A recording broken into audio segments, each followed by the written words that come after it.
Je suis sûr que tu as probablement entendu dire que la Thaïlande est l'une des meilleures destinations pour voyager avec un budget serré. Oui, dans l'ensemble, c'est vrai, la Thaïlande est super bon marché, mais il faut quand même savoir que ça peut vite partir en cacahuète si tu fais pas attention à ton budget.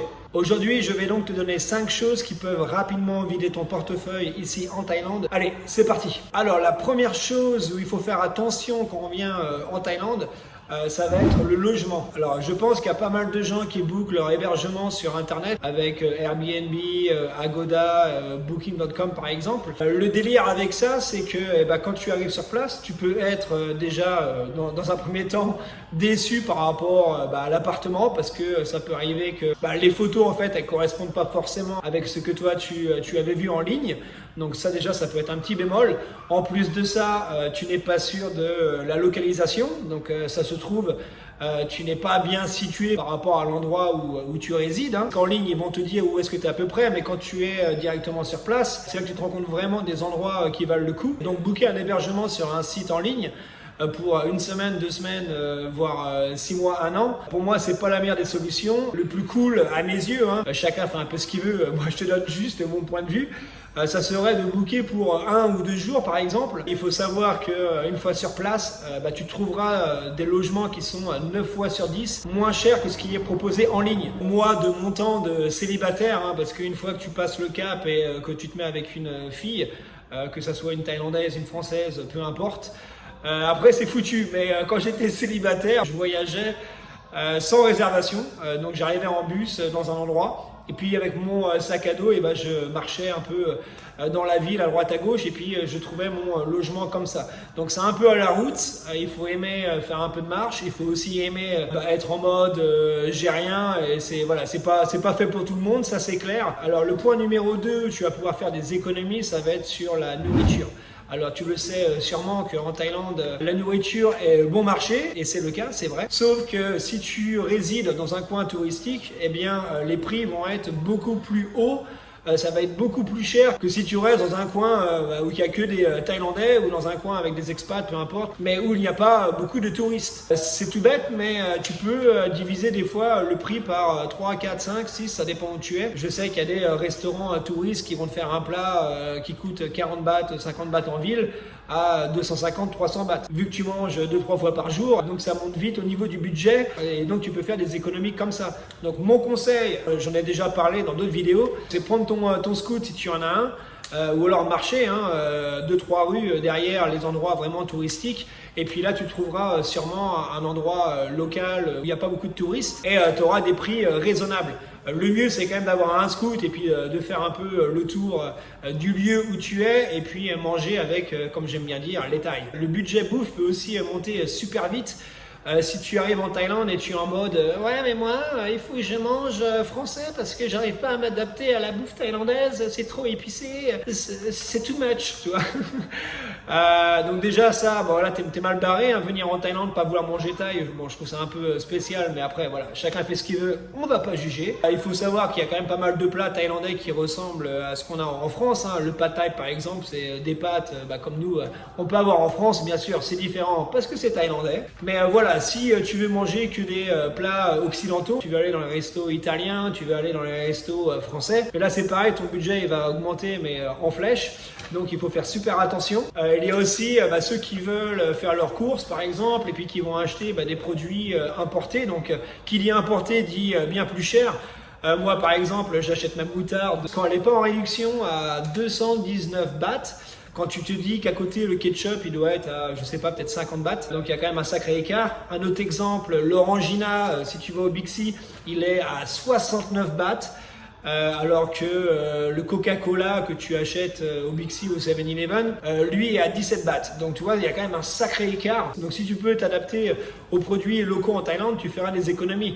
Après, si tu veux manger du fromage, boire du vin, manger de la moutarde de Dijon, boire des oranginas et tout tralala, et là le budget bouffe il va en prendre un sacré coup. Un truc que tu peux faire aussi, et moi d'ailleurs c'est ce que je fais, j'ai mangé dans la rue pendant quelques années. Une fois que j'ai rencontré ma femme, j'ai commencé à cuisiner, alors, elle a commencé à cuisiner pour moi à la maison, mais c'est une bonne option aussi. Ça reste moins cher ou équivalent à ce que tu peux manger dans la rue. C'est quand même pas cher du tout, donc ça revient à peu près au même. Mais voilà, si tu veux manger peut-être plus copieusement, parce que les Thaïlandaises ont quand même des portions assez petites, c'est aussi une option voilà, de faire les courses soi-même et de manger à la maison. Alors la troisième chose où tu peux faire des économies en étant ici en Thaïlande, ça va être sur les produits de contrefaçon. Alors je sais qu'il y a beaucoup de monde qui vient en Thaïlande et qui se disent « Oh, c'est génial, c'est la Thaïlande, j'en profiter pour m'acheter des Rolex, des t-shirts de foot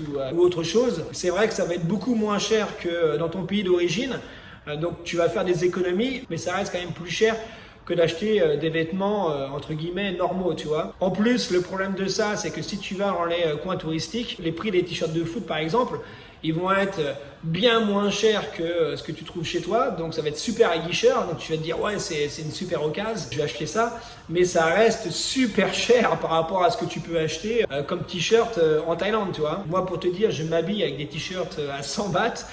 J'ai un petit shop à côté de chez moi dans une petite rue de massage où tous les dimanches ils viennent vendre des vêtements de marque, donc c'est Adidas, Under Armour, et les t-shirts ils sont à 100 boules, tu vois. Alors que si tu achètes les mêmes dans un lieu touristique, ça va te coûter bien plus cher.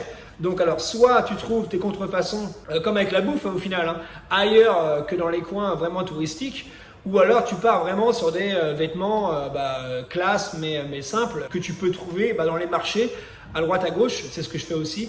Je vais souvent acheter des t-shirts, même d'ailleurs H&M, hein. H&M, tu as des t-shirts en Thaïlande à je crois que c'est 150 bahts, max à tout casser, je crois que c'est 200 bahts.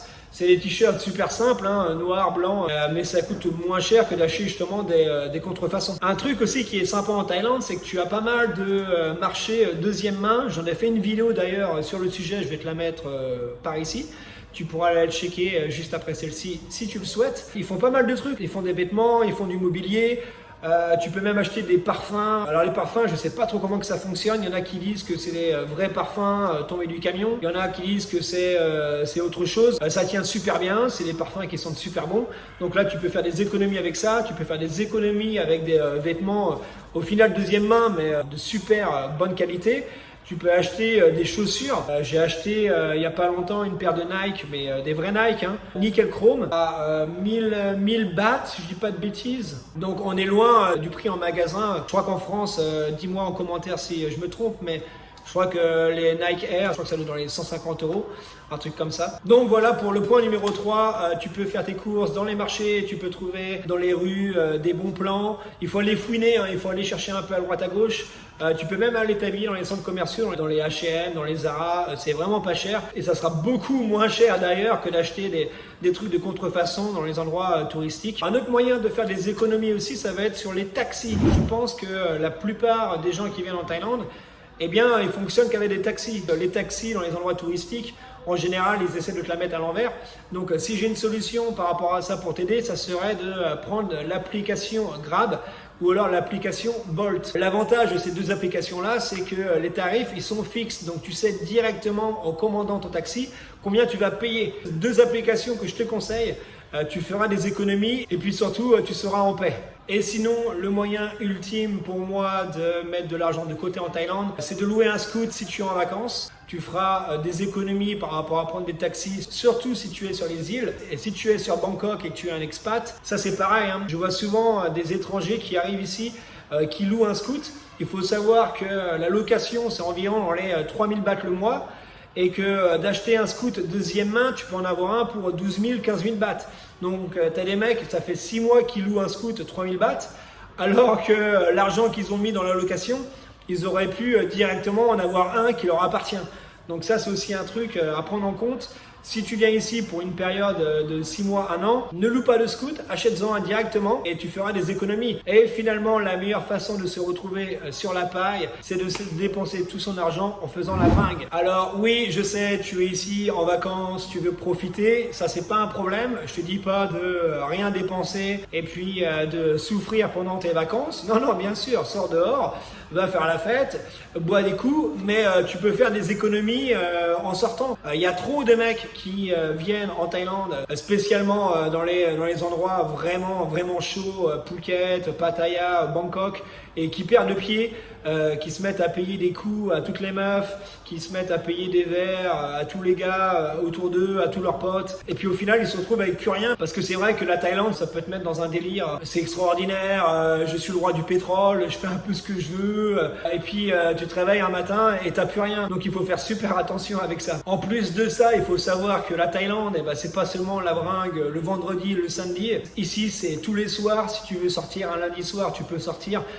Il y a toujours un truc qui se passe, il y a toujours une soirée, il y a toujours une gourgandine qui est chaude pour aller boire des canons. Donc voilà, si je peux te donner un petit conseil, fais attention à ton argent, ne va pas dépenser des 1000 et des cents dans les boissons. Tu peux aussi acheter à boire dans les 7-Eleven, boire quelques coups avant de sortir, comme ça tu vas peut-être dépenser un peu moins après. Tu peux aussi acheter des bouteilles, faire des débuts de soirée dans ton hôtel avec tes potes. C'est quelques petits conseils, tu fais ce que tu veux, tu es un grand garçon ou une grande fille. Moi je suis juste là pour voilà, te donner quelques idées pour faire des économies à droite à gauche. Donc voilà, j'espère que tu as apprécié cette vidéo, j'espère que j'ai pu t'éclairer un peu sur quelques moyens de faire des économies. Je sais que tu es en vacances et que tu vas me dire hey, oh, moi je suis pas là pour souffrir et puis je suis là pour m'amuser. Mais comme le dit un sage, personne n'est devenu riche en passant ses vacances à Bangkok et à Pattaya. Je te laisse méditer dessus. Et puis ce qu'il faut retenir finalement, c'est que dans tous les cas, tu vas dépenser plus d'argent que ce que tu auras prévu parce que tu es pas chez toi et puis tout va coûter plus cher, tu vas te laisser aller un peu à droite à gauche. Ce qui est sympa, c'est de se rappeler que tu peux faire peut-être des économies sur certaines choses pour justement pouvoir kiffer un peu plus sur d'autres. Voilà, c'en est fini pour cette vidéo. Si tu es encore là, c'est que tu es un bon. N'oublie pas de t'abonner, de liker, de commenter, poil au nez. Moi, je te revois très vite pour de nouvelles aventures. En attendant, porte-toi bien. Ciao, poto!